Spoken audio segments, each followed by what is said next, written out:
Nagpakalat ang Police Regional Office 12 ng 462 na kapulisan sa General Santos City bilang paghahanda sa sabay-sabay na kilos protesta laban sa korupsyon. Ang hakbang na ito ay naglalayong masiguro ang seguridad ng mga nagpoprotesta at mapanatili ang kaayusan sa lungsod. As of this time, sir, among monitoring sa among area responsibility, negative pa itong mga rally, sir, no? Yung tapos continuous monitoring ka. Sila katabok, pero as of now, wala pa nag-rally.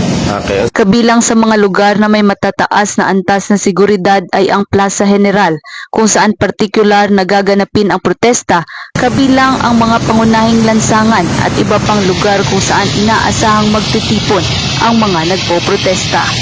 Nananawagan ng mga kapulisan ng Police Regional Office 12 sa mga nagpoprotesta na maging mapayapa at responsable sa kanilang mga pagkilos.